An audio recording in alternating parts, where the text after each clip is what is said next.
Good morning students. आज के इस वीडियो का टॉपिक है भारत के संविधान की प्रस्तावना। भारत के संविधान की प्रस्तावना है। प्रस्तावना को संविधान की उद्देशिका, सैद्धांतिका या आदर्शिका भी कहा जाता है।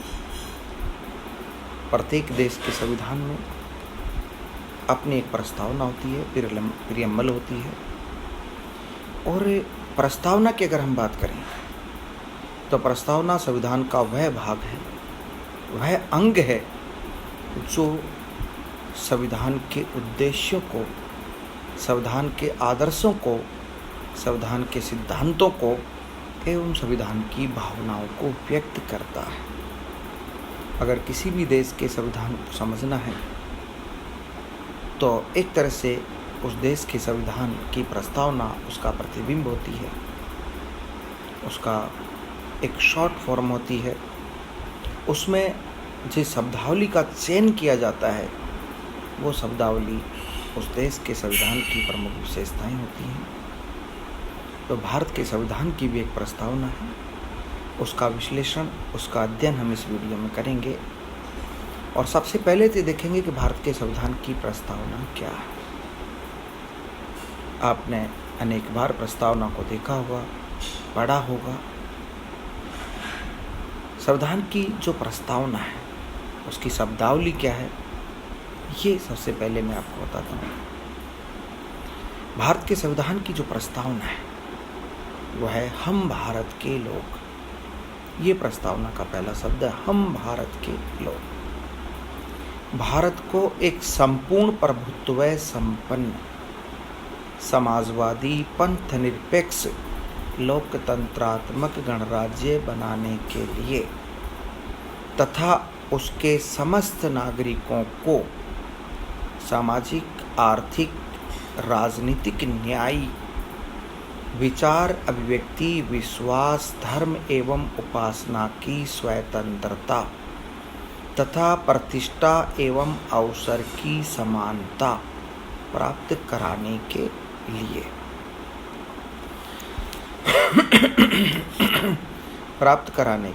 तथा उन सब में व्यक्ति की गरिमा, राष्ट्र की एकता एवं अखंडता, सुनिश्चित कराने वाली बंधुता बढ़ाने के लिए दृढ़ संकल्प होकर अपनी इस संविधान सभा में आज तारीख 26 नवंबर 1949 ईस्वी, इस दिन भारतीय तिथि थी, मिति मार्ग शीर्ष शुक्ल सप्तमी संवत 2006 विक्रमी को एतत् द्वारा इस संविधान को अंगीकृत, अधिनियमित एवं आत्मार्पित करते हैं। ये भारत के संविधान की प्रस्तावना है। अगर हम भारत के संविधान की प्रस्तावना का विश्लेषण करें, इसकी शब्दावली का विश्लेषण करें, तो एक एक करके इसका विश्लेषण हम करते हैं। मैं आपको बताता हूँ। संविधान की प्रस्तावना का पहला शब्द हम भारत के लोग। और हम भारत के लोग जो शब्द है वो इस बात को स्पष्ट करता है, इस बात की व्याख्या करता है कि भारत के संविधान को भारत की जनता के द्वारा बनाया गया है। संविधान का निर्माण जनता के द्वारा किया गया है, अर्थात जनता की इच्छा से किया गया है, जनता के प्रतिनिधियों के द्वारा किया गया है।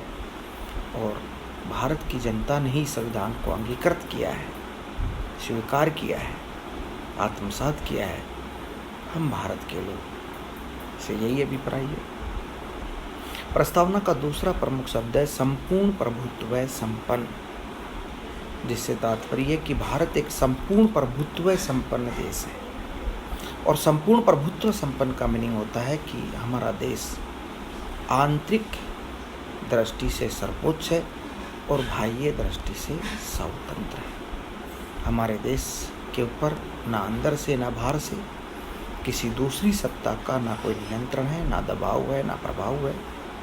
हम स्वतंत्र हैं, सर्वोच्च हैं, जमीन से लेकर आसमान तक हमारी सत्ता संपन्न। प्रस्तावना का तीसरा महत्वपूर्ण शब्द है समाजवादी। मित्रों, भारत के संविधान की व्याख्या हम आगे करेंगे। संविधान की व्याख्या में नीति निर्देशक तत्व हम पढ़ेंगे। तो भारत का संविधान समाजवादी स्वरूप वाला संविधान है। इसकी स्पष्ट व्याख्या हमें संविधान के अनुच्छेद 39C में देखने को मिलती है। समाजवादी से मतलब है कि भारत का संविधान समाजवादी है, अर्थात समाजवादी का मतलब है कि हमारी सरकार, हमारा संविधान समाज में सभी वर्गों के कल्याण पर बल देता है, गरीब व पिछड़े वर्गों के कल्याण पर विशेष बल देता है। संविधान के अनुच्छेद 39B में प्रावधान किया गया है कि देश के आर्थिक संसाधनों का सामूहिक हित में प्रयोग किया जाएगा। आर्थिक संसाधनों पर किसी व्यक्ति विशेष, वर्ग विशेष का कब्जा नहीं होगा, वर्चस्व नहीं होगा। संसाधनों का उपयोग सभी के द्वारा सामूहिक रूप से किया जाएगा। अनुच्छेद 39C में ये प्रावधान है कि धन एवं संसाधनों का केंद्रीकरण नहीं होगा। कुछ ही लोगों, कुछ ही वर्गों तक धन और संसाधन, आर्थिक संसाधन केंद्रित नहीं होंगे। इन पर सभी का समान अधिकार होगा। इसी को समाजवादी कहा गया है। संविधान की जो प्रस्तावना है उसका अगला शब्द है समाजवादी पंथ निरपेक्ष। मित्रों, भारत का जो संविधान है वो पंथ निरपेक्ष है, और ख़ास बात ये कि भारत के संविधान में पंथ निरपेक्षता एवं धर्मनिरपेक्षता दोनों को एक ही अर्थ में लिया गया है। और यह पंथ निरपेक्षता से तात्पर्य है कि संविधान का या देश का या शासन का अपना कोई एक धर्म नहीं होगा। इनकी आस्था किसी धर्म विशेष में नहीं होगी, अपितु इनके लिए सब धर्म समान होंगे। ये सब धर्मों का समान रूप से कल्याण करेंगे। किसी भी एक विशेष धर्म को राजधर्म का या देश के धर्म का दर्जा प्राप्त नहीं होगा। अगला शब्द है लोकतंत्र, लोकतंत्रात्मक। लोकतंत्र की एक फेमस डेफिनेशन है, आपने सुनी होगी। लोकतंत्र जनता का, जनता के लिए, जनता के द्वारा शासन होता है। यहाँ पर लोकतंत्र का मतलब है कि देश के शासकों का चुनाव देश की जनता करेगी, लोकतांत्रिक तरीके से होगा, मत देके करेगी। सरकार निर्वाचित होगी, जनता के द्वारा चुनी जाएगी, अंतिम रूप से जनता के प्रति उत्तरदायी होगी। लोकतंत्र का मतलब यही है। लोकतंत्र के बाद अगले जो शब्दावली है वह है गणराज्य, लोकतंत्रात्मक गणराज्य। मित्रों, गणराज्य एक बहुत ही एक ऐसा शब्द है, कई बार कंपटीशन के एग्जाम में भी क्वेश्चन पूछा जाता है कि भारतीय गणतंत्र से क्या तात्पर्य है या गणराज्य से क्या तात्पर्य है। शासन व्यवस्थाओं के दो प्रकार होते हैं, दो रूप होते हैं। दो रूप होते हैं, एक गणतंत्र, एक निरंकुश तंत्र। राजतंत्र भी जिसको हम कह सकते हैं, राजतंत्र और गणतंत्र। राजतंत्र में देश का सर्वोच्च शासक, देश का सर्वोच्च प्रधान राजा होता है, महारानी होती है जो उत्तराधिकारी या वंशानुक्रम में बनती है। लेकिन जिस देश में गणतंत्र होता है, गणतंत्र व्यवस्था होती है, इससे तात्पर्य है कि देश का सर्वोच्च शासक या देश का सर्वोच्च प्रधान जनता के द्वारा चुना जाएगा, प्रत्यक्ष या अप्रत्यक्ष रूप से निर्वाचित होगा, वो उत्तराधिकारी या वंशानुक्रम में नहीं बनेगा। संविधान की प्रस्तावना की अगली जो महत्वपूर्ण शब्दावली वो है सामाजिक, आर्थिक, राजनीतिक न्याय। भारत के संविधान का उद्देश्य भी है, आदर्श भी है, सिद्धांत भी है कि भारत का संविधान तीनों प्रकार के न्याय की व्यवस्था करता है। सामाजिक, आर्थिक, राजनीतिक न्याय। सामाजिक न्याय से तात्पर्य है कि समाज में सभी को समानता का अधिकार प्राप्त होगा। किसी भी व्यक्ति के साथ किसी भी आधार पर कोई भेदभाव नहीं किया जाएगा। सभी समान होंगे, समान माने जाएंगे, समानता का दर्जा प्राप्त होगा, भेदभाव नहीं होगा, सामाजिक रूप से न्याय होगा सभी के साथ। आर्थिक न्याय से तात्पर्य है कि रोजगार के साधन, आजीविका के साधन सबको समान रूप से प्राप्त होंगे, किसी विशेष वर्ग का कोई कब्जा इन पर नहीं होगा। और राजनीतिक न्याय से तात्पर्य है कि मत देने का अधिकार, चुनाव में भाग लेने का अधिकार, पद प्राप्त करने का अधिकार भी सभी को समान रूप से प्राप्त होगा, किसी के साथ कोई भेदभाव। सामाजिक, आर्थिक राजनीतिक न्याय के बाद अगली जो महत्वपूर्ण शब्दावली वह है विचार, अभिव्यक्ति, विश्वास, धर्म एवं उपासना की स्वतंत्रता। भारत के संविधान की प्रस्तावना में इन 5 महत्वपूर्ण स्वतंत्रताओं को भारत के संविधान का आदर्श या उद्देश्य बनाया गया है। अर्थात भारत का संविधान भारत के सभी नागरिकों को विचार एवं अभिव्यक्ति की स्वतंत्रता देगा। कोई भी व्यक्ति अपने विचारों को अभिव्यक्त कर सकता है, उसको अपनी बात रखने, अपने विचार व्यक्त करने से नहीं रोका जाएगा। विश्वास, उसका विश्वास किसी भी संस्था में, किसी भी धर्म में, किसी भी विचार में, किसी भी बात में, किसी भी सिद्धांत में, किसी भी विचारधारा में उसका विश्वास हो सकता है। धर्म, वो किसी भी धर्म में आस्था रख सकता है, किसी भी धर्म को मान सकता है, स्वीकार कर सकता है, अपना सकता है। उपासना, वो किसी भी देव की भी किसी भी इष्ट देव की उपासना कर सकता है अपने धर्म के अनुसार। तो विचार, अभिव्यक्ति, विश्वास, धर्म, उपासना की स्वतंत्रता प्रदान की गई है। प्रतिष्ठा एवं अवसर की समानता, ये अगली शब्दावली है। भारत के संविधान की प्रस्तावना इस बात का वर्णन करती है कि भारत के प्रत्येक नागरिक को प्रतिष्ठा एवं अवसर की समानता प्राप्त होगी। सभी की प्रतिष्ठा समान होगी, सभी की प्रतिष्ठा जो है उसकी समान रूप से सुरक्षा होगी, सभी को समान अवसर प्राप्त होंगे, किसी के साथ कोई भेदभाव नहीं किया जाएगा। अगली जो महत्वपूर्ण शब्दावली है वह है व्यक्ति की गरिमा। प्रत्येक व्यक्ति की जो गरिमा है, जो डिग्निटी है, जो मान सम्मान है, वो सुनिश्चित होगा, उसकी सुरक्षा होगी। नेक्स्ट है राष्ट्र की एकता एवं अखंडता। राष्ट्र की जो एकता है, अखंडता है, उसको बनाकर रखा जाएगा। हम सब मिलकर रहेंगे, एकताबद्ध होकर रहेंगे। देश को खंडित करने, बांटने का प्रयास कोई नहीं करेगा, कभी नहीं होगा। एकता और अखंडता सुनिश्चित कराने वाली बंधुता, ये शब्द भी इसमें है। एकता और अखंडता सुनिश्चित कराने वाली बंधुता, अर्थात ऐसी बंधुता, ऐसा भ्रातृत्व, ऐसा भाईचारा होगा जो हमें आपस में जोड़ेगा, एकताबद्ध रखेगा, अखंड रखेगा। अखंड भारत, एक भारत की कल्पना इसमें की गई है। आगे जो महत्वपूर्ण शब्दावली है वह है दृढ़ संकल्प होकर, अर्थात हम ये दृढ़ निश्चय करते हैं, ये संकल्प लेते हैं कि हम इस संविधान को अंगीकार करेंगे, स्वीकार करेंगे, मानेंगे, आत्मसात करेंगे। दृढ़ संकल्प होकर आज तारीख 26 नवंबर 1949 को इस संविधान को हम अंगीकृत करते हैं, आत्मार्पित करते हैं, अंगीकृत करते हैं, हम अपना अंग बनाते हैं।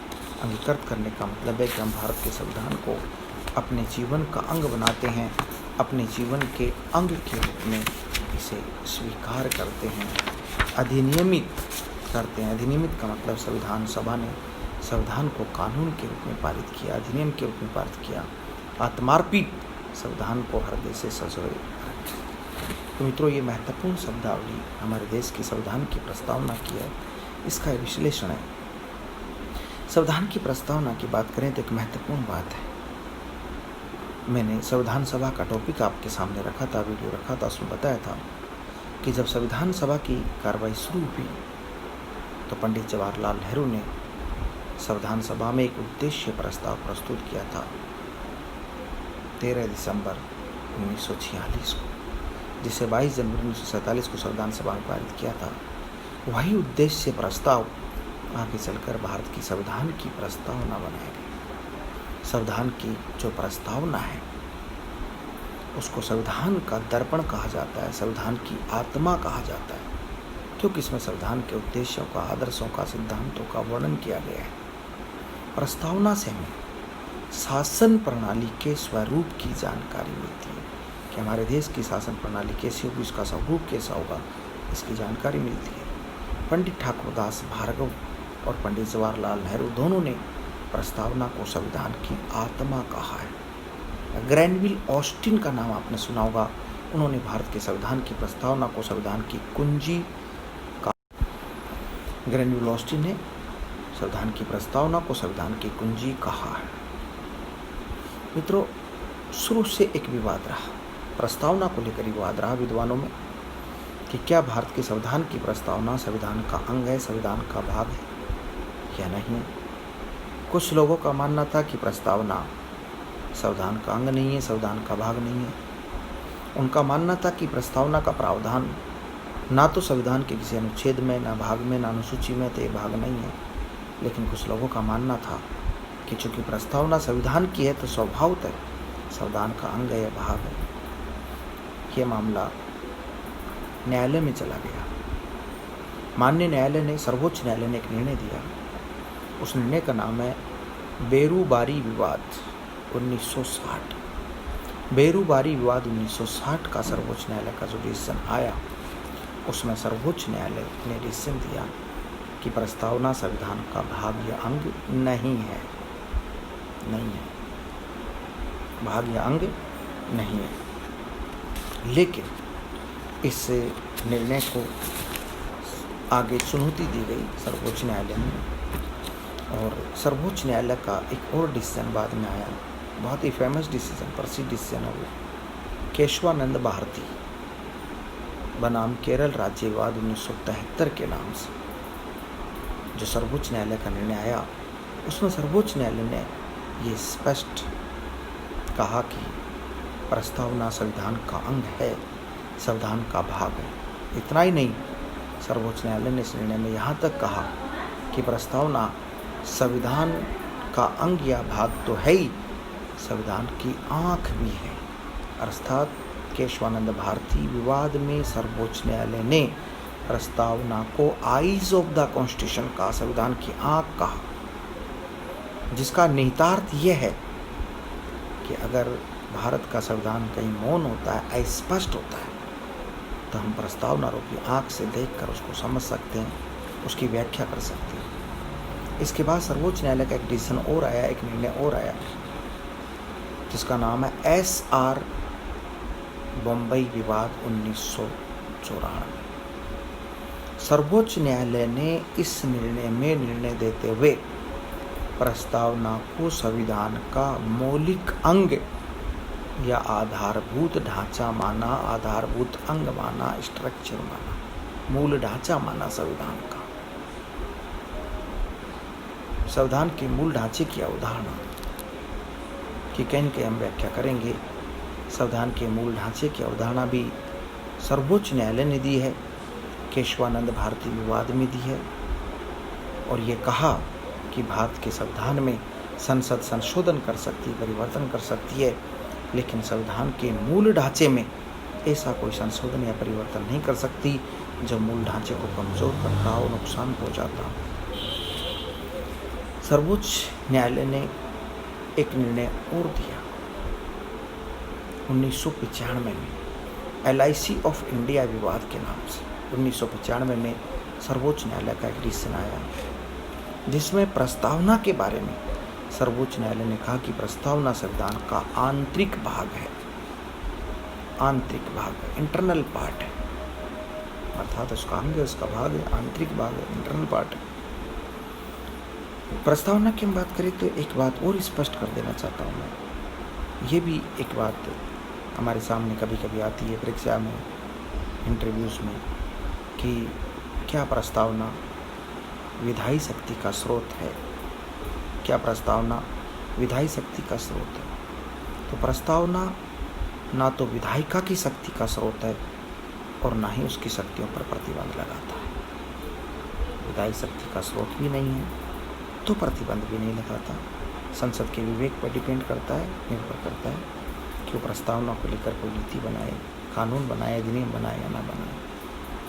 अनुच्छेद 368 के अंतर्गत प्रस्तावना में संसद के द्वारा संशोधन किया जा सकता है, परंतु प्रस्तावना में निहित मूल ढांचे की विशेषताओं को नहीं बदला जा सकता, हटाया नहीं जा सकता।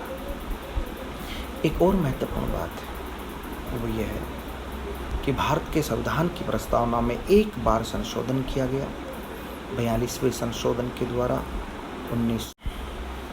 संविधान की प्रस्तावना में अभी तक एक बार संशोधन किया गया। 42वें संशोधन के द्वारा 1976 में संविधान की प्रस्तावना में संशोधन करके प्रस्तावना में 3 नए शब्द जोड़े गए। समाजवादी, पंथनिरपेक्षता एवं अखंडता, ये 3 शब्द मूल संविधान की प्रस्तावना में नहीं थे, बाद में जोड़े गए। 42वें संशोधन के द्वारा प्रस्तावना में इन तीनों शब्दों को जोड़ा गया। ठीक है मित्रों, आज के वीडियो में संविधान की प्रस्तावना के बारे में हमने व्यापक विश्लेषण से बात की, व्यापक दृष्टि से इसको समझा। बहुत जल्दी मैं अगला वीडियो आपके सामने लेकर हाजिर होऊंगा। तब तक के लिए आप पढ़ते रहिए, समझते रहिए। आपकी कोई भी समस्या है, कहीं भी प्रॉब्लम है, आप व्हाट्सएप ग्रुप के माध्यम से मैसेज करके, व्यक्तिगत मेरे व्हाट्सएप पर मैसेज करके, फ़ोन करके आप समझ सकते हैं। घर पर रहिए, सुरक्षित रहिए, पढ़ते रहिए। Thank you.